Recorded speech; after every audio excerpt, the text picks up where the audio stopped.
here I am with Megan and Nicole from AI Portland. Hello. Hello. Yeah. So Nicole and I worked together 2014. Yep. You worked at eRoy, which is the same company as Thesis, which is, here we are. That seems like a lifetime ago. It really does. It really does. It feels like 100 years ago. Yeah. So cool. And now you're product design at Lithia Motors. Yeah. It's awesome. And Megan, you have been at Cloud for a long time. Long that?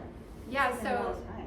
Yeah, I went to Cloud 4 after eRoy. Oh, so that's okay. how Megan and I feel like it was 2009. It might go back that Which far. is, I just know of you as like mobile app developer. Yeah. Okay, cool.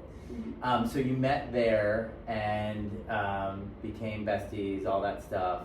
And then 3 years ago, you had some sort of conversation. Tell me about how AI Portland started. And obviously AI is a huge conversation. And Portland, I think it's important for the audience, and we believe in Portland, to know, like, our brand as a city is very like open source culture. I feel like AI Portland kind of embodies, and probably why it got so much traction so quickly. So tell me about how it started and kind of the early days. So yeah, Megan and I, friends, former coworkers. So we share sort of this, love of working in tech, creative, and then, longtime friends. So ChatGPT got released in 2023. Megan and I are having all these conversations about what does this mean for our work, for our lives, for our community. And I was like, we used to have all these groups. What happened? And the pandemic really sort of decimated the groups here in Portland. And like kind of meetup type style. Or just people just weren't. We were still sort of in the pandemic at that point. So I said to Megan, I'm like, there's no group for this. Wouldn't it be awesome if we could get our questions answered? We should start our own group. We should start AI Portland. To which Megan said no. That's a terrible idea. I immediately was like, girl, we have so many things going on. Yeah. Like, there's no way that we can do all of this. But then the next day I was like, you know what? Actually, I think we have an interesting skill set to bring to this, and it would be kind of fun. And we're so, at that time, and I mean still now, like insanely curious about what was happening. And really we were like, we could get people who know the answers to our questions to come and answer our questions, and then maybe other people would be interested too, and like, yay, So everybody what was learned the something. first event like? What was the vibe? So vibe. our plan was, it was loose. We reached out to friends. Megan secured us a venue at Gray Box. Yeah. And then our strategy was Megan and I talk about AI in a room. And That was maybe like other plan people B. come. Yeah. We realized That might right have been away plan A. that probably wasn't going to be compelling content enough. So we reached out to friends with sort of an ask of, how are you using AI in your work right now? What's going on? Just sort of general. Let's get the conversation started. So I think I was on the panel. You facilitated. We had some other folks, agency folks, technology folks, and what our bar was, if we had 5 people that we didn't already know come, that would be success. Cool. So we started a Meetup account, and we had overwhelming amount of interest. We filled the space, and it was just really clear that people really needed to talk about this.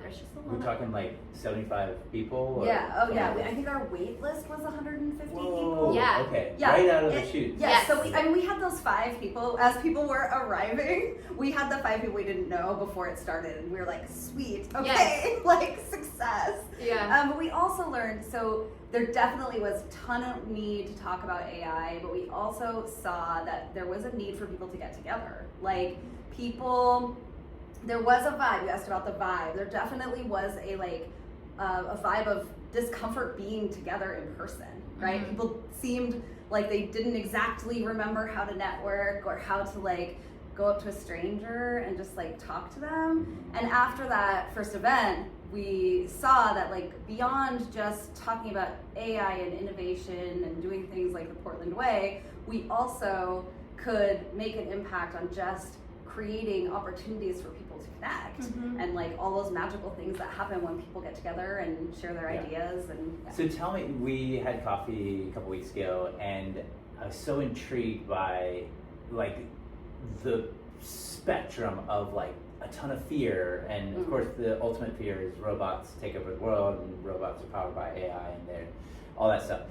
But you know, fear even at agencies like copywriters, like if I adopt these tools, I'm literally taking myself out of a job, and now that I'm sure there's conversation about this hybrid life that we're all in, but and then there's probably people who are like, no, it's the best thing ever, and like it's helped me. So what were some like unexpected things that topics back then, and then what was the dominant topic in 2.5 years ago, 3 years ago, and what's kind of the dominant like interest now, because it has changed so fast. Like I think the first year it was a lot of fear and anxiety. People hadn't engaged with the technology very much.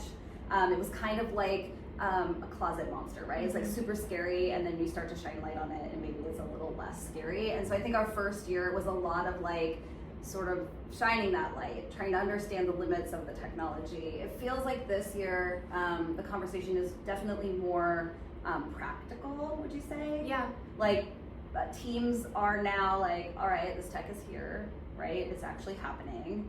Because I think in the first year, there were definitely a lot of people who were like, this is going to go away. Right. This is not a real thing. Totally. I don't have to grapple with this right now. We can just like go to either side of the fear optimism scale. Now I think that's less of a common point of view, and so people are trying to figure out how you actually do good, productive things with the technology. Absolutely. I think there still is a lot of fear.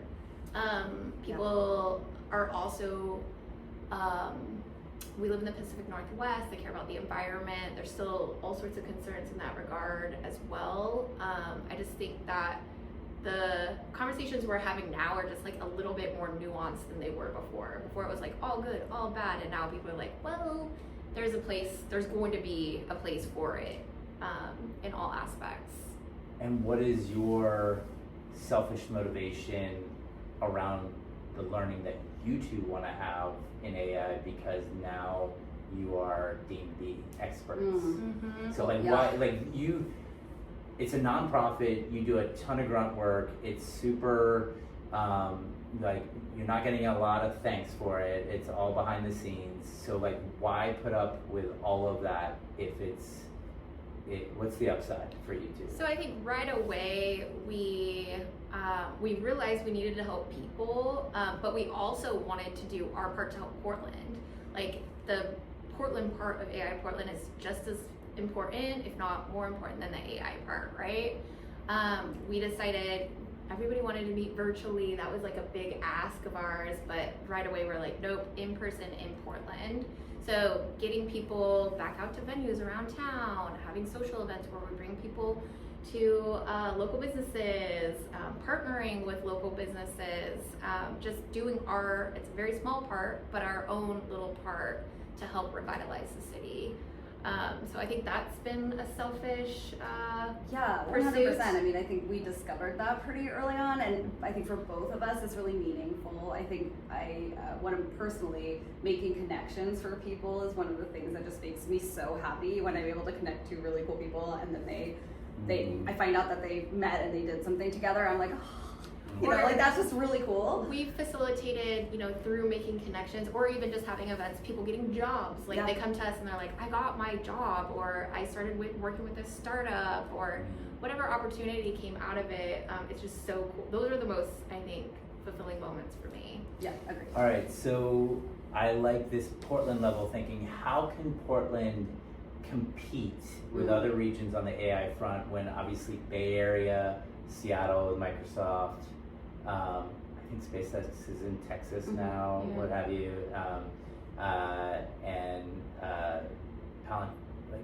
Palantir and OpenAI are both in Bay Area. Anyway, like so the big tech is like $1 trillion plus valuations, like all this stuff. Portland has always been about small craft, and Mhm. like, so how do we leverage that, or like, what do we do to use AI in ways that become monetizable and like make, you know, Portland better? I mean, I think there's something to be said for being out of the Bay Area bubble. Yeah. Like, no shade to the Bay. There's Yeah. like lots of really cool things happening there. But that, I mean, if you ever go there, you find that like everyone's sort of drinking the same Kool-Aid, Yeah. right? Yeah. Like, there's Yeah. a lot of belief in the tech as like. Bigger, better, faster, like. Yeah, sure. And we Yeah. don't have that here. And I think that gives us the opportunity to truly look at what is possible. And bring our perspective on the things that we care about to the tech. So I think that is pretty unique, and there's an opportunity for us. I do think that we have to engage. Like, we can't look at the things that are all downsides and just be like, this is something we're just going to ignore, because I mean, I just don't think we're afforded that opportunity as much as maybe we would like to. So I do think that there's an opportunity for Portland. I agree. We just have to like keep those things that are unique about us top of mind. It is a craft. It is being thoughtful. It is being caring about, you know, our part of how we show up in the moment. What do you, I was just thinking about, and this is my last question, what would you want to hear from the Portland, you know, business community, LinkedIn comments of like curiosities around AI in the context of kind of, would it be topics that are important to Portlanders around AI, or like what from, I guess what I'm saying is like the broader community beyond the people who are just drawn, the more like drinking the Kool-Aid around AI Portland right away. What kind of, yeah. I feel like people just have to, especially here in Portland, just understand that no matter what, this technology is here, and that they have to show up and try and understand what's happening right now. You know, because otherwise it is Silicon Valley. It is these bigger companies that are just gonna kind of bulldoze through. Like, we don't get to opt out. Unfortunately, right? Yeah. I also think it's kind of what we try to do with AI Portland is every one of our topics we try to bring a balanced view to. So we want to look at it from what are the opportunities, also what are the risks, how do we empower ourselves and our community with this, whatever lens we're happening to look at it. So I think that, you know, that is really helpful for us, is to like really look pragmatically at all the different things we could do and bring that point of view to it. All right, so in signing off, my lesson learned is AI is here to stay and Portland is here to stay. Yes, 100%.